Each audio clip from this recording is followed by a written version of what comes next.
आज हम लोग देखेंगे बिजनेस ऑब्जेक्टिव। ठीक है, हमने पिछले क्लास में देखा है बिजनेस एक्टिविटीज़, जो कि 3 तरह का था आपका, बिजनेस, प्रोफेशन एंड एम्प्लॉयमेंट। ठीक है, आज हम लोग बात करेंगे बिजनेस का क्या क्या ऑब्जेक्टिव होता है। हमने कुछ तो चीज़ें देखी थी, ठीक है, जिसमें आप ऑब्जेक्टिव हम लोग बेसिकली मानते हैं कि उसका जो मेन मोटिव है, जो मेन पॉइंट है या जो पर्पस है किसी भी बिज़नेस का, वो अर्न प्रॉफिट है या मेक मनी करना है। ठीक है, बट साथ ही साथ अगर आप किसी सोसाइटी में, किसी एरियाज़ में अगर आप काम करते हैं तो वहाँ पे ज़रूरी होता है कि उन सोसाइटी के लिए, जहाँ पे स्लम एरियाज़ हैं, जहाँ पे आपका बिज़नेस स्टैब्लिश करता है, उन लोगों के लिए कुछ ना कुछ ऐसी चीज़ें करें आप। ठीक है, तो वो देखते हैं कि आपका जो बिज़नेस ऑब्जेक्टिव है वो बेसिकली किस किस फैक्टर्स को ध्यान रखना चाहिए, क्या क्या चीज़ें करनी चाहिए। यहाँ पे हम बिज़नेस ऑब्जेक्टिव को 2 पार्ट्स में डिवाइड करते हैं। एक होता है आपका इकोनॉमिक ऑब्जेक्टिव्स, सेकंड है आपका सोशल ऑब्जेक्टिव।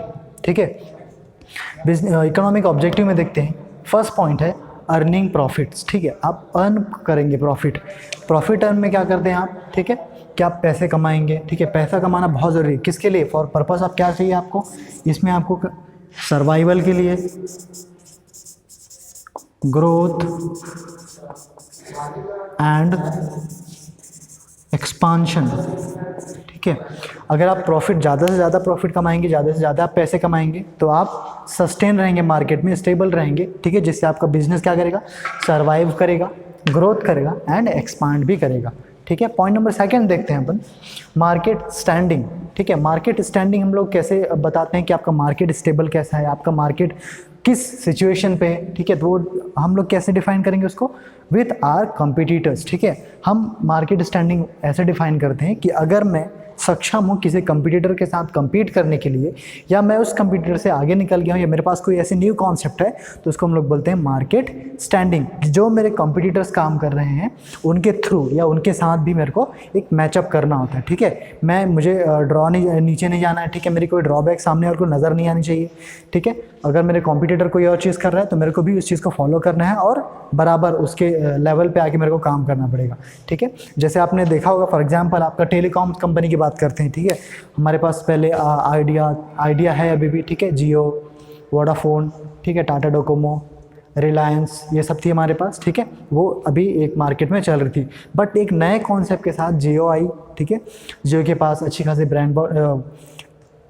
खासी सर्विस देने लगा वो। ठीक है, जिससे क्या हुआ कि पूरे मार्केट में कैप्चर हो गया। वो एक नए कॉन्सेप्ट के साथ आया और जितने उसके कॉम्पिटिटर थे वो भी उसको फॉलो करने लगे।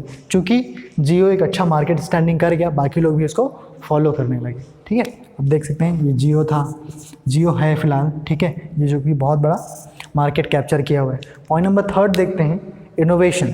ठीक है, प्रॉफिट अर्न करेंगे तो आप बिजनेस में सर्वाइव करेंगे, ग्रोथ करेंगे, एक्सपांशन आएगी आपकी कंपनीज़ में। ठीक है, अगर आप मार्केट स्टैंडिंग में हैं तो क्या होगा कि आप एक अच्छी स्टैंड लेंगे, अच्छी पोजीशन में रहेंगे आप। ठीक है, मार्केट में आपका रेपुटेशन रहेगा। ठीक है, जो अलग अलग इंडस्ट्रीज़ हैं उनके साथ अगर आप उस लेवल पर आप काम करेंगे तो आप मार्केट में बने रहेंगे। पॉइंट नंबर 3 है इनोवेशन। इनोवेशन में क्या होता है कि अगर आपके पास न्यू कॉन्सेप्ट का होना ज़रूरी है। ठीक है, आपके पास अगर कोई नई कॉन्सेप्ट आती है, नई आइडिया आती है, तो उसको आप तुरंत एग्जीक्यूट करो। ठीक है, ताकि आपको जो फर्स्ट मोर एडवांटेज होता है कि आपने पहला स्टेप लिया, इसलिए आपको पहला एडवांटेजेस मिला। ठीक है, आपने देखा होगा कि एक IBM करके बैंक थी, अगर आपको नहीं ना पता होगा तो आप एक सर्च करिएगा। IBM बैंक है जो पहली बार अपना फर्स्ट ATM लॉन्च किया। ठीक है, जिसको देख के बाकी जो और बैंकिंग सेक्टर्स थे वो अपनी ATMs लॉन्च किए। ठीक है, आप एग्जाम्पल का भी देख लीजिएगा। IBM एक बैंक थी, ठीक है, जो अपना फर्स्ट ATM लॉन्च किया। ठीक है, जिसका फर्स्ट मोर एडवांटेज भी IBM बैंक्स को मिला। ठीक है, पॉइंट नंबर अगला देखते हैं, प्रोडक्टिविटी। हम लोग डायरेक्टली कंपेयर करते हैं इनपुट और आउटपुट को, कि आपने कितना इनपुट लगाया है and how much output is comes out. ठीक है, एक छोटी आपकी इन्वेस्टमेंट्स है या आपकी छोटी रॉ मटेरियल्स है या जितना भी आप प्रोसेस करते हो, उससे कितना ज़्यादा आपका आउटपुट निकलता है। ठीक है, आप थोड़े बहुत आज पढ़ते हैं, उसका आउटपुट रिजल्ट में दिखता है कि आप कितना पढ़े हैं, तो वो आपको दिखाता है कि आप कितने एफिशिएंट हैं, कितने इफेक्टिवनेस हैं, कितना आप प्रोडक्टिव हैं। ठीक है, अगर आपके इस काम से बहुत लोगों को फ़ायदा होता है या फिर बहुत सारे आपका प्रॉफिट्स होता है, तो वो आप प्रोडक्टिव कहलाते हैं।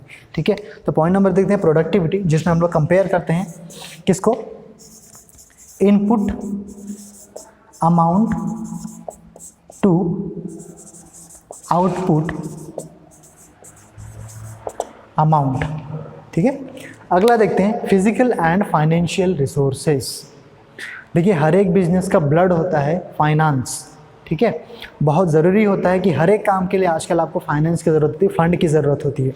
तो उसके लिए आप क्या करिएगा कि आपके पास जब भी आपको फाइनेंस या फंड का ज़रूरत पड़े, आपके पास वो एडिक्वेट अमाउंट में अवेलेबल होना चाहिए। ठीक है, वो पैसे अगर आपके पास अवेलेबल रहेंगे तो आपको कभी भी किसी भी तरीके के उसमें आप नहीं फंसेंगे या किसी भी तरह का आपके पास हिंड्रेंस नहीं आएगी। आपके पास फंड रहेगा, उस फंड को आप इन्वेस्ट करेंगे। ठीक है, तो आप अच्छी खासी प्रॉफिट या अच्छी खासी एक मार्केट में पोजीशन आपकी बने रहेगी। ठीक है, ये हुआ आपका इकोनॉमिक ऑब्जेक्टिव। अब देखते हैं हम लोग सोशल ऑब्जेक्टिव।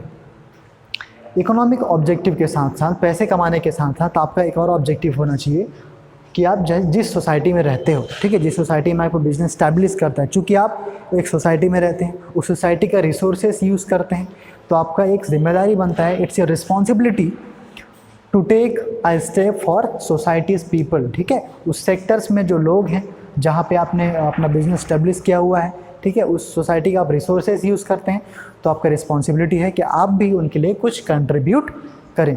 तो किस किस तरीके से आप कंट्रीब्यूट कर सकते हैं फॉर योर सोसाइटी, ठीक है, वो हम लोग देखते हैं। Point number 1, supply of quality goods and services.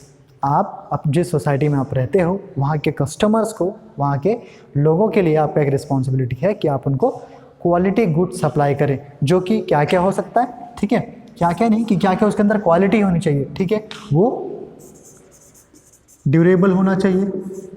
ठीक है, उसके अंदर क्वालिटी होनी चाहिए। ठीक है, और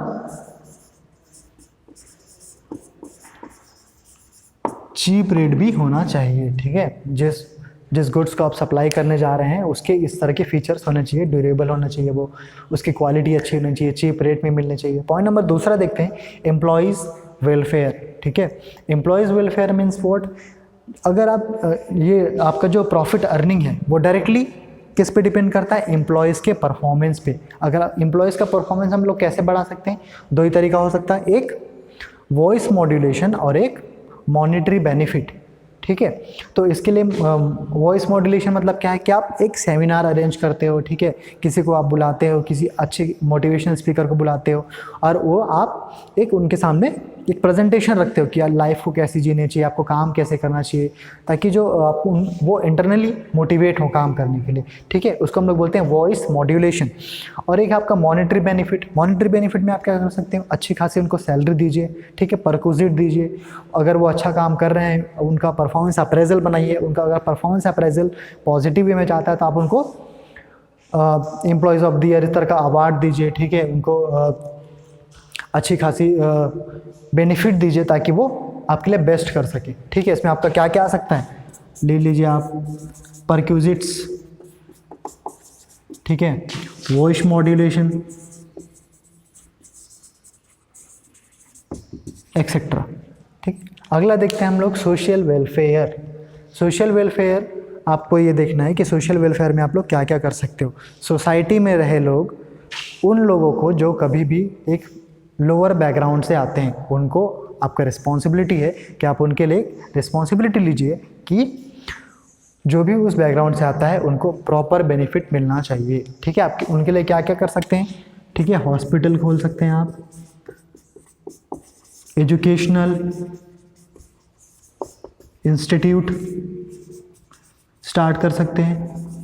ठीक है, वो जो कभी उनको एडवांटेजेस नहीं मिलता उसको आपके थ्रू एडवांटेजेस मिलना चाहिए, जो कि हॉस्पिटल हो सकता है, एजुकेशनल इंस्टीट्यूट हो सकता है। ठीक है, अगला देखते हैं आपका एम्प्लॉयमेंट अपॉर्चुनिटीज़, कि जिस सोसाइटी में आप रहते हो एटलीस्ट उनके लिए, उन बच्चों के लिए जिन्होंने पढ़ लिख के तैयार हुआ है, ठीक है, जो पढ़े लिखे हैं, उनके लिए आपके पास एक एम्प्लॉयमेंट अपॉर्चुनिटीज़ होनी चाहिए। ठीक है, उस सेक्शन को हायर कीजिए जो सही में काम करना चाहता है, जिसके पास सही में इस तरह का फैसिलिटीज़ अवेलेबल नहीं है। ठीक है, अगला आपका फेयर ट्रेड प्रैक्टिसेस। देखिए, अगर आप सोसाइटी के साथ एक गलत वे में डील करेंगे, ठीक है, उनको आप अनफेयर ट्रेड प्रैक्टिस करेंगे, उनको क्या करोगे, ज़्यादा रेट में सामान बेचोगे, तो कहीं ना कहीं एक दिन ऐसा आता है जब आपका डिस्प्यूट होने लगता है विद सोसाइटी और आपके बिजनेस के साथ। ठीक है, तो ये डिस्प्यूट जो है कभी ना कभी ऐसा होता है कि बहुत ज़्यादा बढ़ जाता है और आपके बिजनेस को एक एंड वे पे ले आता है। अब इसीलिए आपको ये चीज़ ध्यान रखना होगा कि जब भी आप इस सोसाइटी में डील करें या किसी के साथ भी डील करते हैं तो एक फेयर ट्रेड प्रैक्टिसेस रखना, जो मार्केट में रेट चल रही है या जो भी आप करना चाहते हो वो एक प्रॉपर वे में, गुड मैनर में, एक ह्यूमैनिटी में काम करेंगे। ठीक है, तो ये हुआ आपका बिजनेस ऑब्जेक्टिव। Thank you.